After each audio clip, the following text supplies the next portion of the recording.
Happy Tuesday, everybody. Dave here. Hope you're having a good day. I want to let you know October 29th is our next live clinic, and we are going to help you put together a bit program, teach you how to use the bit your mule or your donkey will pack. We're going to walk you through Steve's bitting program. It's very simple, very straightforward, and it is very, very proven to be the bit program that mules and donkeys prefer. And if the mule and the donkey prefer it, that means the owner, the rider, the driver, the packer, they prefer it. So be sure to sign up. The details are in the comments section. Sign up for our next online clinic.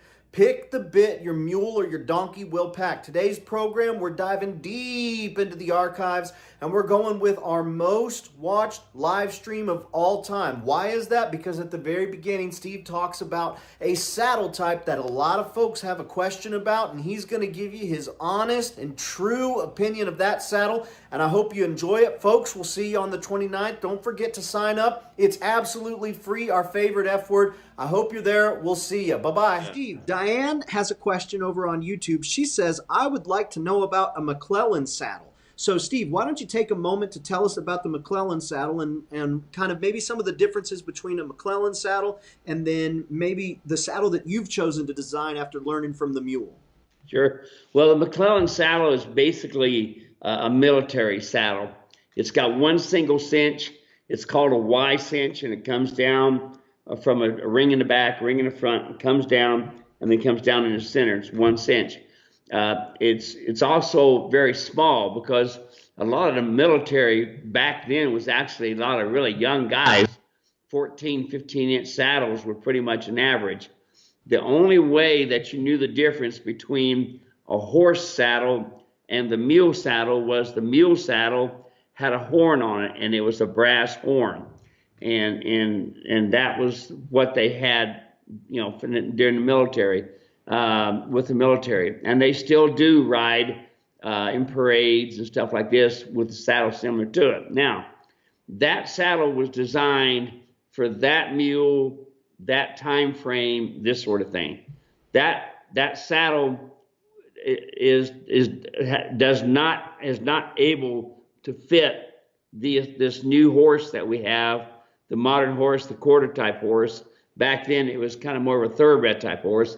And then the mule was more of a thoroughbred type mule. So the trees are completely different. But the biggest problem that we have is they only have the one cinch. Now, the mule saddle did have a second cinch, but the cinch is in the wrong place for the rear cinch. But it did have two cinches. So that's it in a nutshell. Very good. So hopefully that answers a little bit of your question there and gives you a little bit of education there. That's kind of what we do here is education on the past, education on the future, and hopefully get your mule working the way they need to. Because a lot of times what will happen is if you don't address some of these problems as they come up or you don't address them correctly, you might say, oh, it's not that big of a deal. But down the road, 6 months, even 12 months, 18 months down the road, you have 3 new problems. And so really the education, folks will say all the time, Steve, what do I need to do? I want to be a new mule owner. I want to get my first mule. What do I need to do? Education, education. Ain't that right, Steve? That's right. You know, you want to educate yourself. One of my clients I talked to yesterday, he actually bought the video So You Want to Buy a Mule. And he watched it and went in to look at a mule and started deciding, well, okay, I like the mule disposition, but he didn't like something about the conformation. So he went and had a veterinarian take a look at it. Veterinarian said, no, he's got a bad rear foot, you know, and so he knew what to look for by that, you know. And I might also touch on the McClellan saddle is, you know, it rolls really easy. It's not set up for a breeching, with breeching rings and this sort of thing too. So, and folks, you got to remember, you have to have a breeching. So I've got a question here from Scott. He's asking about the McClellan saddle. So I'll send him this section, but his specific question so back in my youth, I worked for the BLM out west. We rode nearly every day, and everyone must have had a modern Western saddle. But as the last guy to show up, all that was left was an old McClellan saddle. At first, I was a little put out, but after a week, I learned to fit it to my horse and myself and in time I learned to love it. I found that I had less discomfort and could ride longer and further than my counterparts. Enough backstory. My question is, are McClellan saddles mule friendly? I've watched your videos on saddles and thought that there were similarities between your trees and that of the McClellan. So it sounds like maybe with the single cinch and now needing 2 cinches, that's one of the major differences. If someone's going to do it, I mean, is there any way to do it the right way, or do you just want to say, hey, nope, not today, different time, different animal? Yeah, I've actually had a McClellan at one time, and it was a mule saddle with a brass horn, and I did a bunch of rigging on it. I tried to get it to work, and I just couldn't get it to work right, Dave. It just, you know, it might work pretty fair on one animal, but it didn't the other. But the downside was a few months down the road when the back started getting sore, and I started seeing what was going on, I just quit using it altogether. And that's the key thing, folks. When it comes down to these mules, they may not show it right off the bat. It's going to be down the road as you go on down and you start using them more and more, you'll start seeing how the animal starts getting sore. I had a client talk to me yesterday, and he was using a saddle, and I'm not going to say the name brand, 2 of them, and both of them sored the animal right at the 3 spines at the back of the hip and sored them up really bad. Well, the one saddle did sort them up really bad. And so he asked me about my saddle pad, if that'll fix the problem, you know.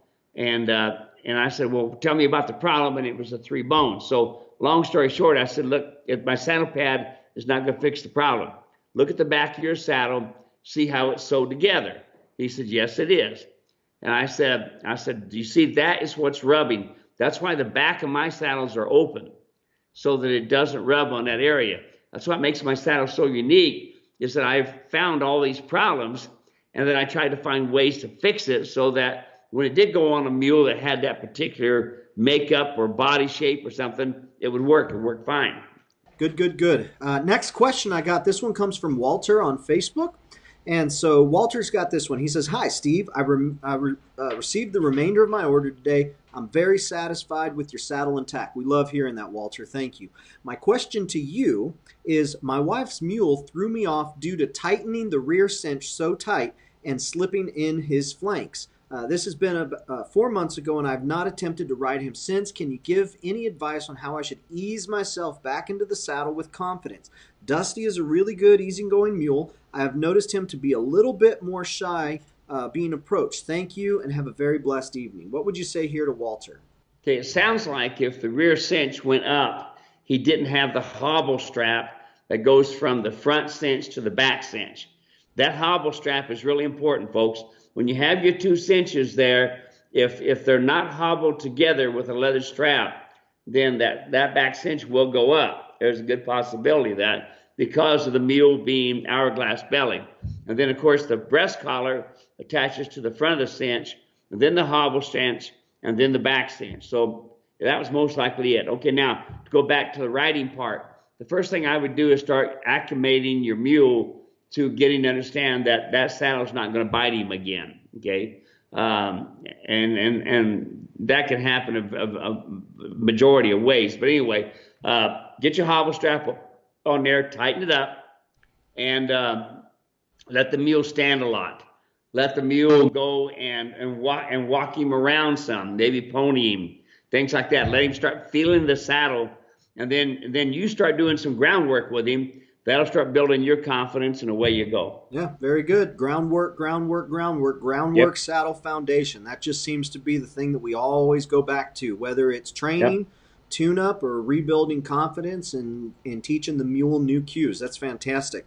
Yep. Let's see. We've got Jarrett over on YouTube watching. Howdy, Jarrett. Jarrett's got the question. Hi, guys. How do you teach a young mule to back up while under saddle? I am riding in the Mule Riders Martingale. Thank you. What would you have to say there to Jarrett?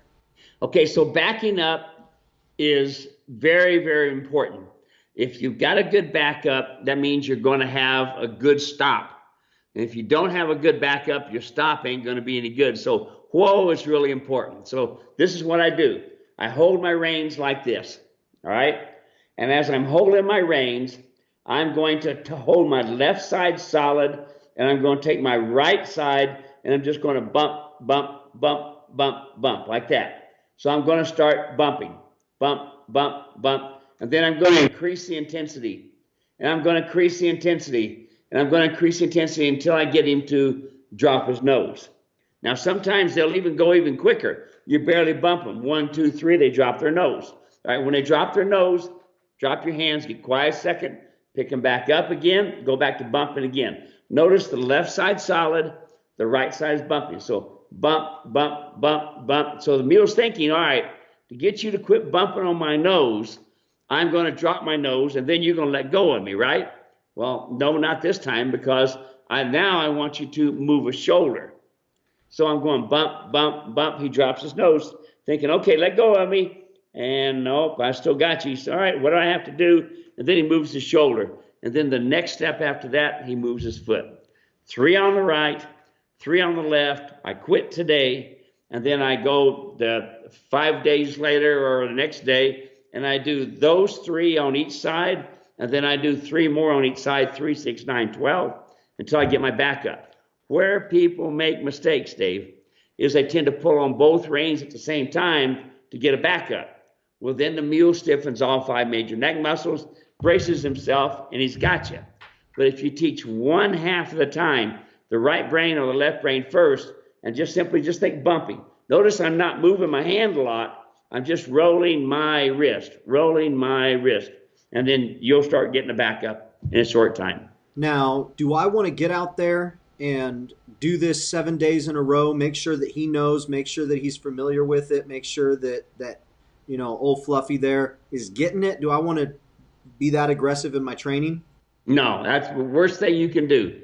What you want to do, folks, is if you're doing it right, the mule is going to remember what was the most easiest, comfortable way for him. So if you're doing it right, you can train today and on Wednesday and wait till Friday or even Monday and go to the next 3. It's the worst thing in the world for you to hammer train every single day. They can't handle all the pressure. They start getting sore and they start getting grumpy, and then you're up a creek. So 3, 6, 9, 12. I'm going to do 3 on Wednesday. I'm going to do 3 more plus that 6 on Friday. And then Monday I'm going to do 9. Do it like that, whatever, but just don't pound on them every day. If you're just watching, if this is your first time ever hanging out, my name's Dave, this is Steve, and we're just here to talk mules and donkeys for the next little bit. If you got any questions, go ahead and put them in the comment section. Matter of fact, go ahead, introduce yourself, let us know that you're here, let us know that you're watching, and then just put that in the comment section, your name and where you're watching from. Then go ahead, ask any questions you've got, and share the broadcast with your friends. That's all we ask. Right here we got Karen from California. We've got Travis from South Carolina. We've got, Walter from Fairfax Bay Area, California. We've got Sharon from Hartwick, New York. You are right on, and all should listen and learn. Love that, Sharon. Thank you. We've got David from Port Angeles, Washington. Linda, huge fans for all of the links and articles that have arrived in email this week. Linda, you're welcome. We're very thrilled to be able to provide everything we do. Sharon Williams says, love the hat. Steve, any story on the hat there? This hat was made by a friend of mine who actually makes hats. It's a custom-made hat, and I don't know if you can see on the inside, but it's got my name on it, and this sort of thing. It's all completely custom-made. Nice hat, very comfortable. It's a hat that is this is kind of a Montana crown, yeah, and then the Texas brim here. But it's a very comfortable hat. So let me ask you this, Steve. Where does one get a good cowboy hat? Well, it depends on one's pocketbook, David. Okay. I'm not going to tell you what this hat costed because, it can be quite expensive. A lot that goes into it, huh? It's custom made, yeah, and it's like 12X beaver, something like that. It's pretty good hat. But where do you get one? Lots of Western stores have them. You can go online. Even Amazon has them and this sort of thing. I think I need to get myself one. So I was at Oh yeah. I was in Wyoming, and I was at Yellowstone, and they had just this rack full of hats, and I saw one for like 100, 140, 160. I was like, man, these are expensive. I was like, I need to Yeah. ask Steve. I want to make sure that I get a good hat at a good value. So maybe I'll go on Amazon, see what I can find, and then we'll go from there. Yeah, we've got we can get you fixed up with a hat. You don't need to you know, you can buy a good straw hat for around $30, you know. Maybe that's what I'll start with. That'll be That's my what you need to cowboy start starter with. hat, as a good straw hat. Okay, Yeah, let's that's see right. here. We've got Richard. If Richard's watching on Facebook and YouTube, he is double live streaming it. So Richard, we're glad Wow. to have you on both platforms, boosting our numbers a little bit there. Yolanda from the Netherlands reporting for duty. Hello, Yolanda. It's good to have you here. We are international. We are in Australia. We are in the Netherlands. Could not be more thrilled. Let's see here. We've got David Cantor. So David was with us last week, asked a few good questions here. He says, Steve, what typically and how do you carry necessities on a trail ride? So what necessities do you need, and how do you carry them on a trail ride? Have worked for SNR. I always want to pack enough stuff so I don't make it out that night. It is no big deal. So what would you say there? How do you go about packing properly? Well, you know, if all you got is your saddle animal, the main thing I have is a way to start a fire and a good sharp knife. If I've got a fire and a good knife, I can do about anything I want to do. I've spent a lot of nights out just sleeping in my shafts and we start a good fire and that's where we end up. Especially when you're riding a lot of these broncs, these darn old broncs that come uncorked and you end up spending the night there. So, you know, the big problem, what you don't want to do, folks, is have all these great big saddlebags laying across the back of the animal. You don't need that weight bouncing on the kidneys. If you ever see a mule or a horse die of acetaria, and that's what that is the weight banging and flopping and this sort of thing on the muscles across the top of the kidneys, and they get frustrated and they start anyway. It gets to be really ugly. It's called acetaria, and it's a lot to do with the food, but it's also a lot to do with the saddlebags in the back. If you're going to put saddlebags on, put a pummel bag on the front. And as long as you can start a fire and got a good sharp pocket knife, that's about all you need to have. I mean, I've I used to carry a lot of different things. I especially carried in my hat a needle so that if I had a prolapsed cow or something, I could stitch that up. But basically, just a good way to start a fire. And I like to, well, start a fire. You can make cotton balls that are really good for starting fires, and you can put wax on them and this sort of thing. But just a way to start a fire and a good sharp knife. That's what I would tell you. That's great. We've got Kat over on YouTube. Kat's got a question. Says, when teaching a mule to go from pulling/driving a wagon to then go under saddle, how do you teach them to move forward and out? So what does forward and out mean? And then how do you teach them when they're used to one thing and now you're transitioning to another? Well, it's just a matter of just moving forward is what it amounts to. So when you're in a wagon, you're going to ask them to go to the right or to the left, and then you're going to use your long quirk and tap them in the croup, and then that will start getting them to go forward. Well, when you're in a saddle, you're going to use your legs. So you're going to ask them to go to the left or to the right, and at the same time, use your legs, bump, bump, bump, to get them to go forward. Now, when you use your legs, you want to use right brain, left brain, not both brains at the same time.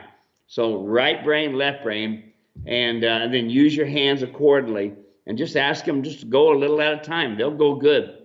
Susan says, watching from Western Pennsylvania. Thanks again for all of the information. Our pleasure. We're very, very happy to show up and hang out every single week. And it's good to have a couple weeks in a row after a couple weeks where we were kind of here, there, and everywhere. Let's see here. Make sure we've got everyone who's watching. We said Karen from California, Travis from South Carolina, Fairfax. Let me go down here. Let's see. Tim Trammell watching from Kansas. We've got a lot of Australia today. We've got Denny Woods, New South Wales, Australia, just began following your page yesterday. Denny, we are glad to have you here. Thanks for hanging out with us a little bit. Yeah. Linda says, I've never sat in one, but I've heard that the McClellan saddle is very uncomfortable for the rider. So a lot of comments on the McClellan. Yeah. Yeah. Did you find it comfortable when you were riding? For you, I mean, obviously it's No, not good for the mule. You didn't find it comfortable? no, I didn't find it comfortable at all.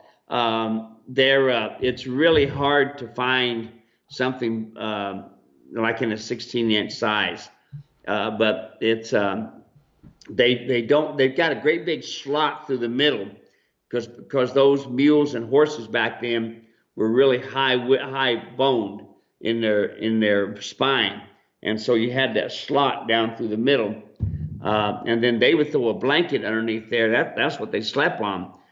Before the military, they hardly ever used blankets. That's the purpose of the wool underneath there.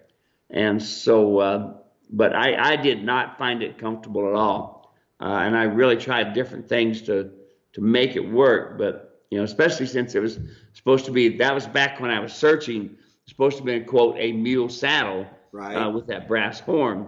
And I kept searching, trying to figure out, you know, what was best, works for the best for the mule. And actually, I had it all the time with my pack saddle, but I just wasn't thinking packing and riding, you know. Yeah, that's right.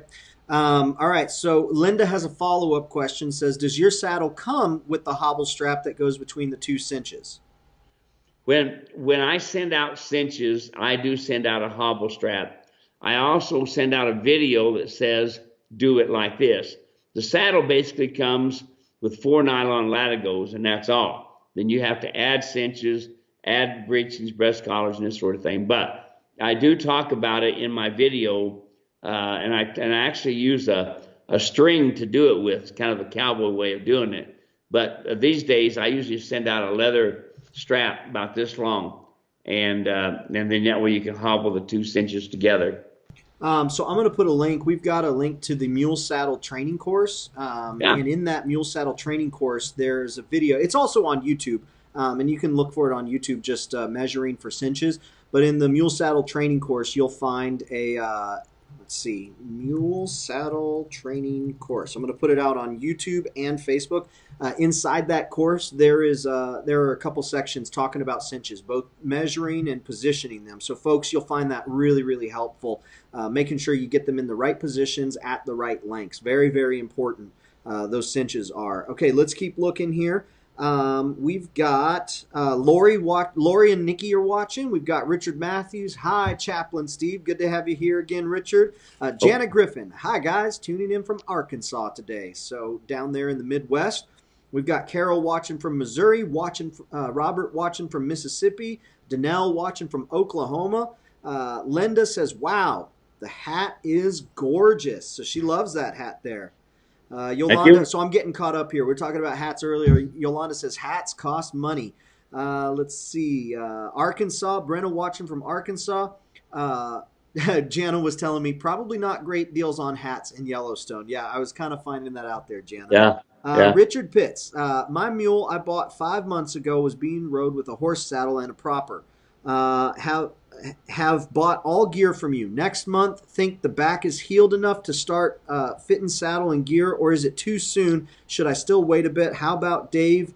That Dave is getting a hat. Woohoo! All right, there we go. So had this mule, rode with the horse saddle, all sore, got all his stuff from you. Is it too soon to start saddling up with your stuff? Well, it's, you know, without me not seeing it, it's kind of hard to tell. But see, what had happened was, Dave, back in the back, right in behind you sit at the cantle, those 3 bones started getting pounded on by his horse saddle, and or did he tell me he had a mule saddle? Anyway, it got bruised, and then it got swelled, and he had a big edema on that mule. So. The best thing I could tell him is to go ahead and saddle him up and let him walk around with the pad, use the come along, do some come along work with him, some groundwork, and see how he reacts, and then take a look at it, watch it each time. Where people make mistakes here, don't push on it, because it's going to be a little sore anyway, so don't do any pow painting, but just kind of feel it and make sure that it's not hot and make sure that it's not swelled, but don't palpate. There we go.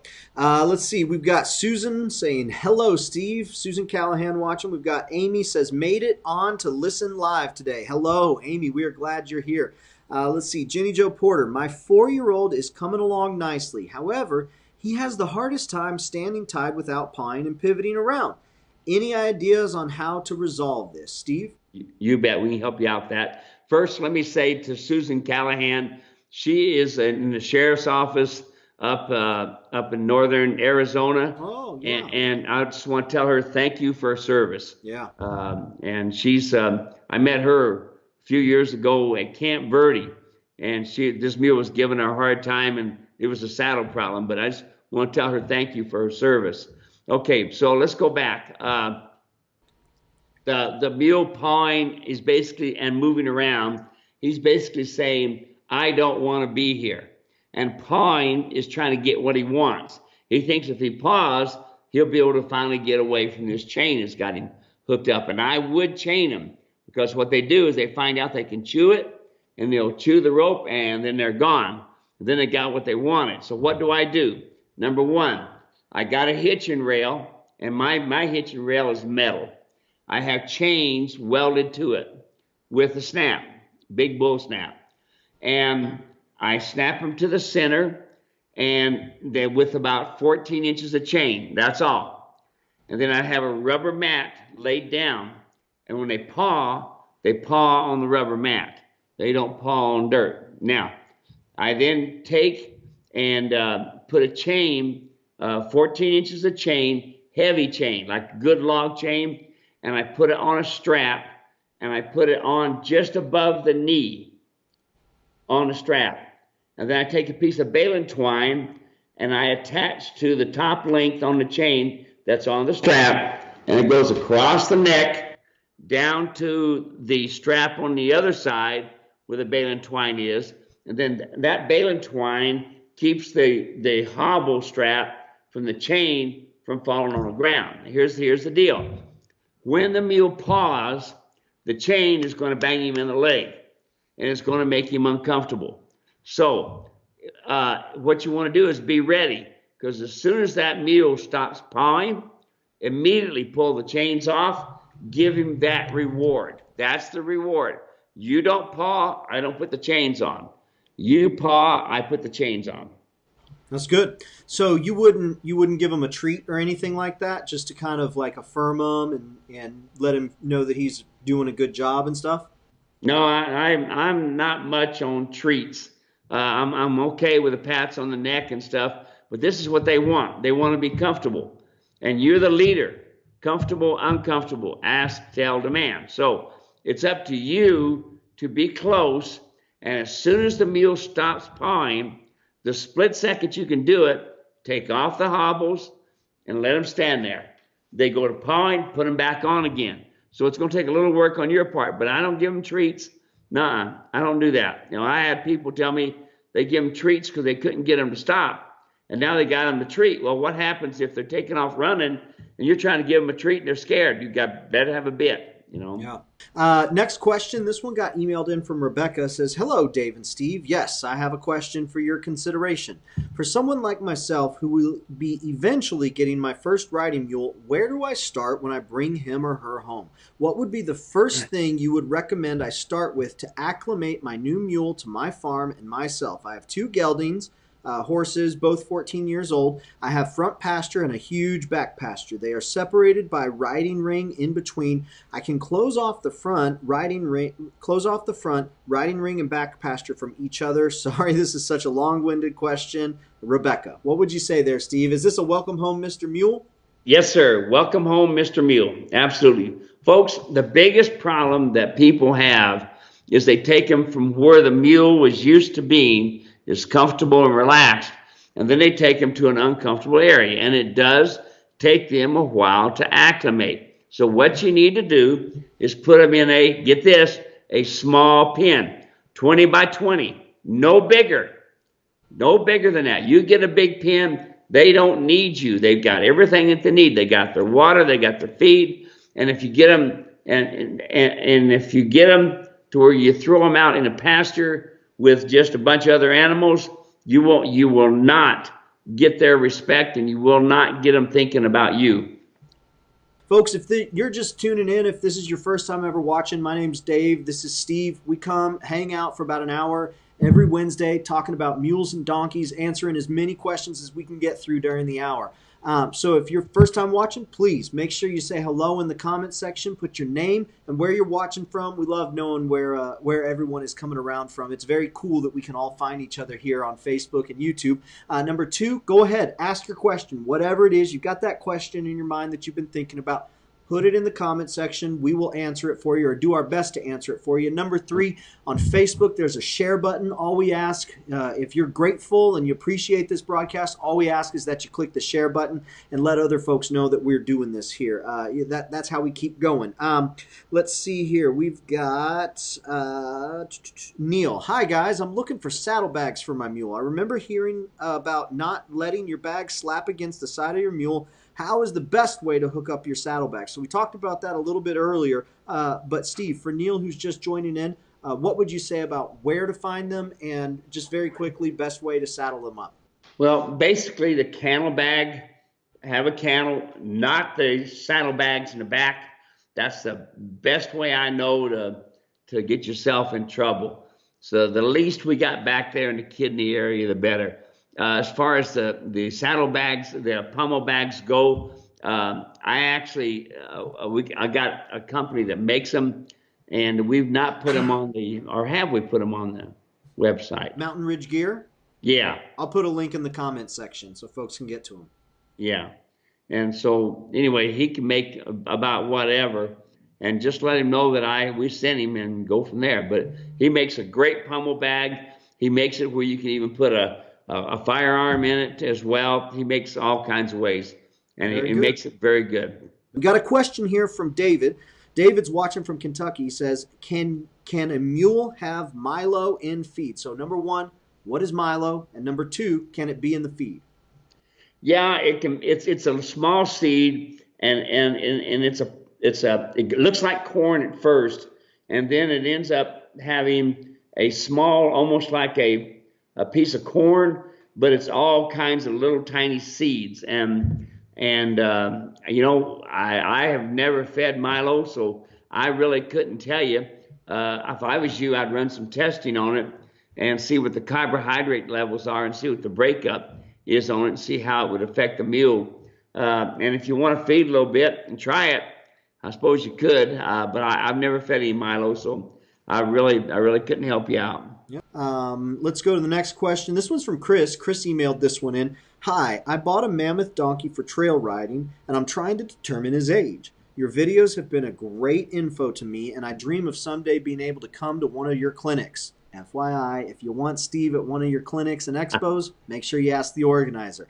I was wondering if you think this boy might be too old to ride. He takes the saddle and the kids sit on him to lead. The former owners told me he was 8 years, but his teeth are long. I was thinking 12 to 16s. How old is too old for trail riding donkeys? I know lots of horses who will trail ride into their 20s. What would you say there to Chris, Steve?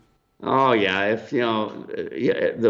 here's my favorite thing, if they're die on the trail, they died happy, but when it comes down to age, there are some different things that you can look at. I can't really tell you. See, as their mouth gets older, it starts parroting and starts pushing out, and so. Long in the tooth is one way to look at it. If you know what to look for the Galvin's groove, you can do that.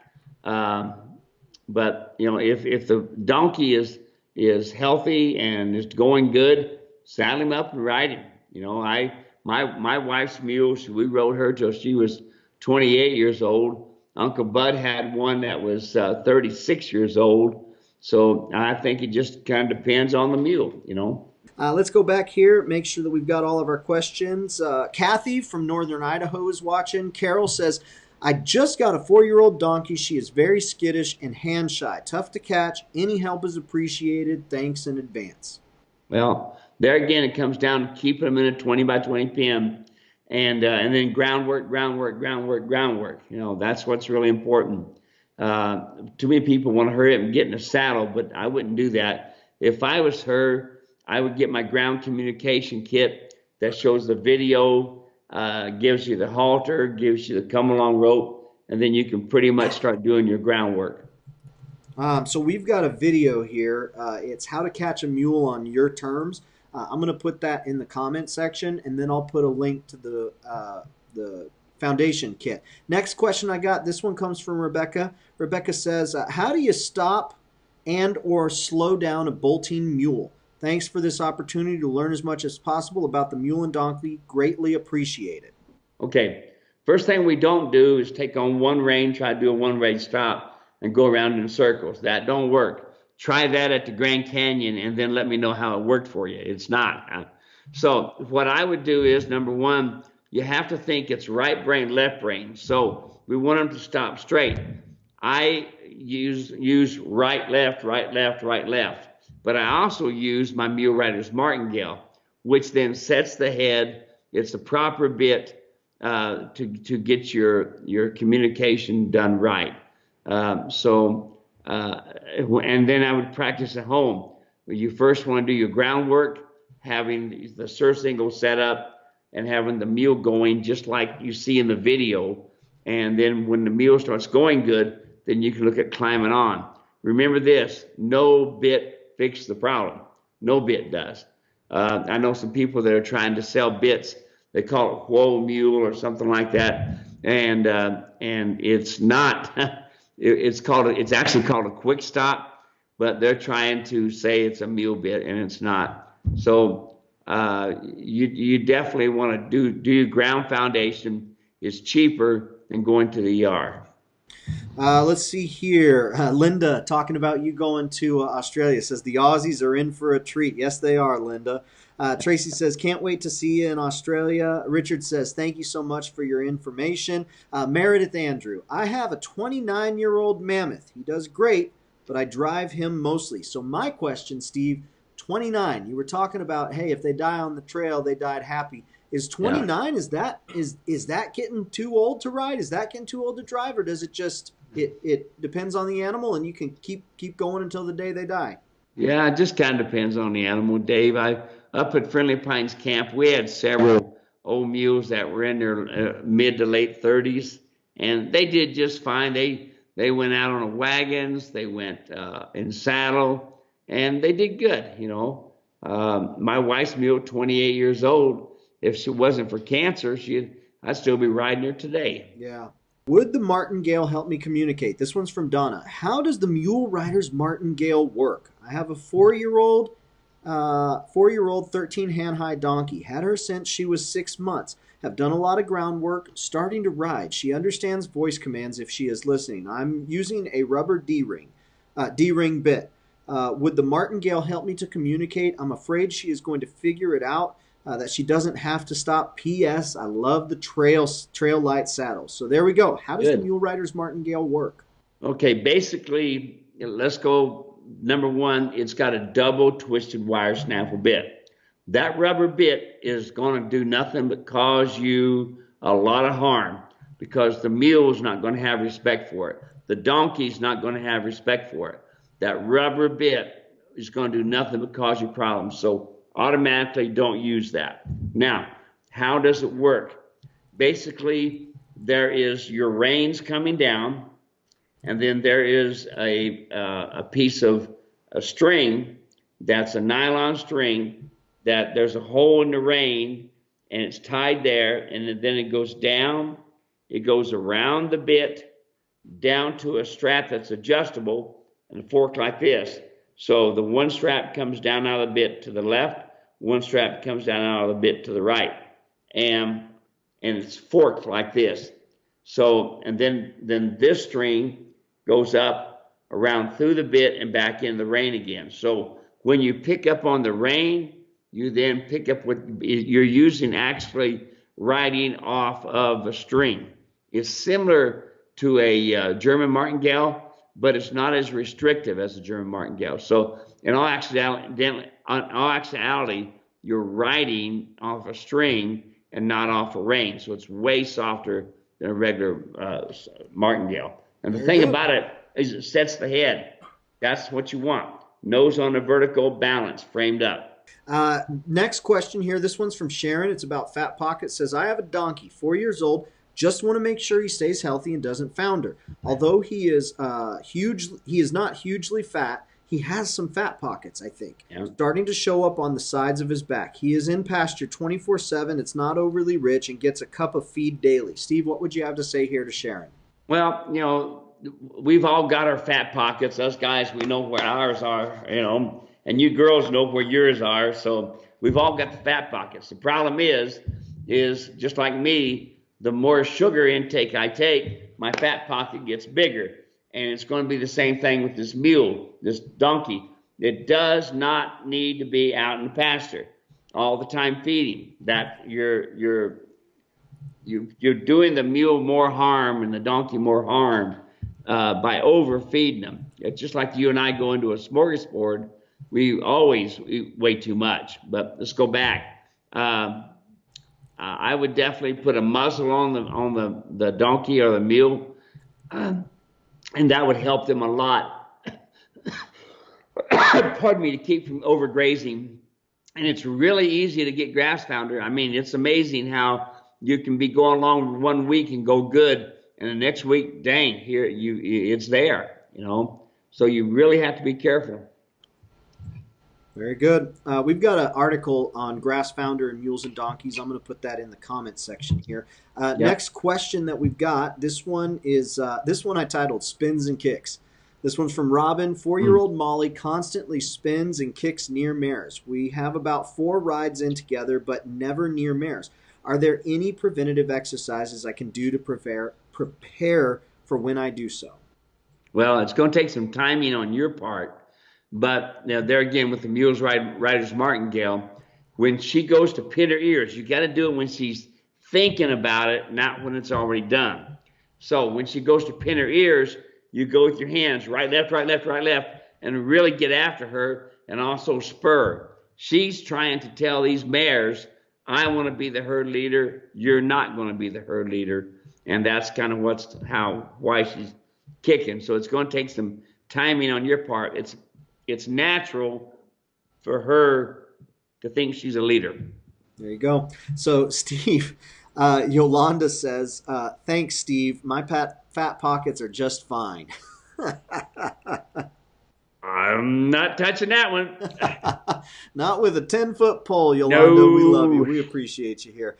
Let's see. This one's from Nat. Nat has the question, I want to start training one of my mules to pack.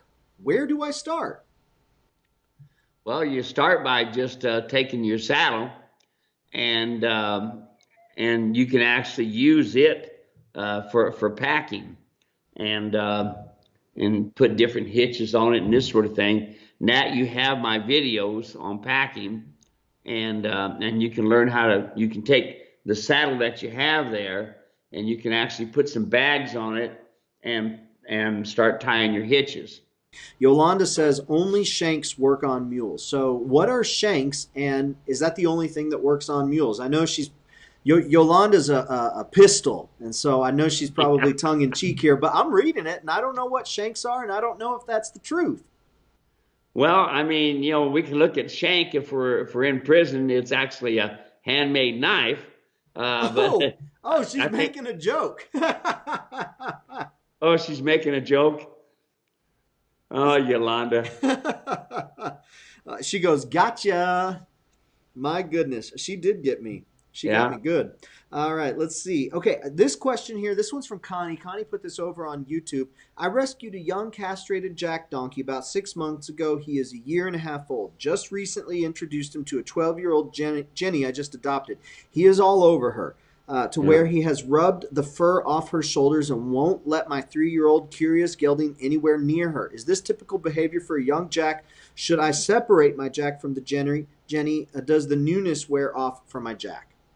The newness will wear off, and yes, I would separate him. Evidently, he's still got some testosterone running there, which happens sometimes and sometimes not. But I like to keep all of my animals separate anyway, to keep from hurting them. And a young jack likes to play, so they'll be playing for quite a while. Sometimes it's just playful and it's not so bad. But if they are playing and they bite each other and they bite a tendon, then you've got crippled animals. So I personally keep them separated all the time. Next question here. This is about the surcingle. It's from Andrea. I want to buy the martingale package and the surcingle. My donkey is just under 14 hands. Will the surcingle fit? Do I need a girth, or does the surcingle go all the way around? Hard to tell from the picture. Love your videos. Did not have a problem picking up the hind feet until after the farrier came. Glad to see a video on how to handle this new issue. So the surcingle, Steve, what would you say?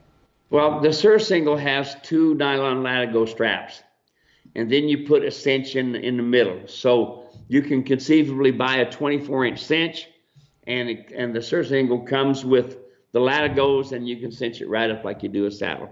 We've been finding a lot more. We've been meeting a lot of new people, a lot of new folks on Facebook who are finding us, a lot of new folks on YouTube. And golly, I'll tell you what, the number of emails that are coming through, folks just wanting to find the right product or wanting to get to the right video, that just keeps growing. And then folks who are looking to get saddles, we've been selling saddles like crazy. And I know that folks are really happy once they get them, once they come in the mail there. Let's see here. I don't think. Dale, and I'll tell you a little story. Dale in Arlington, Texas, he's a pilot, and he's also a helicopter pilot, and he was a commercial airline pilot as well, jets. He decided to get into mules. Well, he's had some frustrated times. He got bucked off, and so that kind of hurt him a little bit, but he's back in good shape again. But anyway, he called me yesterday, all frustrated that he couldn't climb on the mule, and he's having some problems. And I told him, all right, do this and this and this. And he did it today. He called me back and said, man, Steve, everything's going good again. So folks, I will call you. I will help you. That's what I'm here for. I really do want to help. I've had as many as 124 phone calls in one day that had been different phone calls, all just a few minutes, few seconds even, but I'll do whatever I got to do to help you ride through. Yeah. All right. We got 2 final questions, and then we'll call this show a wrap. This one's from Kat, who's just been fantastic in the broadcast today. Thank you so much, Kat. Love your questions. Love being able to help you. Love getting to know you a little bit more. Kat says, going back to teaching the mule to go from pulling under saddle, picking up on the rein, on the left, do I allow bump on the left or on the right? Well, what you're going to do is it's going to be more direct. So your hands are going to be here. It's not really a bump. You're going to go to the left. So you're going to take your hands and just turn your wrist. And then this is direction, and this is impulsion. Do not use your legs. Want them to listen to a neck rein first. So direction, impulsion, that's the way you're going to go. But don't pull. Your hands are roughly going to be about 12 to 13 inches apart. There we go. Very good. Final question. Last question. This one's from Kate. Kate says, how do I get a donkey on a float? He used to go on and off a stationary float, but not happy after he went on a trip. Steve, what would you say? On a float? They're taking him on a boat across? That's what I was guessing. I figured it wasn't getting them up on a parade float. I think it was more going back and forth, maybe on a river. Kate, do you want to give us a little bit more context? Let's say that it is getting on a float to go across a river. Go ahead and answer that, Stephen. We'll see if Kate gives us a little bit more context. Yeah, I actually did that last year over in Alaska. That was Alaska, yeah. In Kodiak. But we used the come-along hitch, and we did really good with it. So it is a little scary for them. They can't see the depth perception wise and this sort of thing. So just put the come-along hitch on there and rock and roll. Yeah, does it kind of go back to the whole idea of desensitization and, the idea of, hey, you don't want to work on desensitizing because you can't train on how to go across a river if you don't have a river in your backyard. You can't train how to communicate when a bear comes up on you if you don't have a bear. You can't train to go through a little bit of a canyon or turn around in a small diameter circle if you don't if you're not there on the edge of a cliff. Does it kind of go back to that a little bit, Steve? There's always that time where they won't cross a river or something like that. But having the right tools and a little knowledge, use that come along hitch, you'll get the job done. There we go. Well, Steve, that's everything for this week. Thank you so much for hanging out with us. Right here at the tail end, I got a couple technical difficulties. It's showing 2 of my faces and none of yours, and I have no idea what happened here. Let's see. There it goes. I don't know what's going on, but that's the sign right there. That's hey, technology. We've answered all the questions. Technology is getting the better of me at the very end. Thanks you so much, everyone, for hanging out, spending a little bit of time with us. We are very grateful that you make this show possible every single week. Steve, thanks for taking some of your time answering all these questions. And folks, if you need to get a hold of him, just give him a call. 602-999-6853. You can find his phone number on the website, muleranch.com. If he doesn't answer, Steve, just leave a voicemail, right? And you'll get back with him. Yep, you bet. And hey, we got some really exciting things coming up. I've got one of our clients who's got a mule with a really bad contracted heels. And so we got a farrier that's doing a good job of lining things out. So you all are going to start seeing on YouTube this farrier actually doing the work to get the heel to be wider. You've seen the videos there, huh, Dave? Yeah. Oh, it's going to be great. It's going to be fantastic. Well, folks, stay tuned. Make sure you're subscribed to our YouTube channel. Keep hanging out with us on Facebook and YouTube here, and you'll be the first ones to know about everything we're coming out. Thank you so much. God bless. Yeah. Have a great rest of your day, folks. We'll see you next week. Bye-bye now. And remember our first responders. That's right.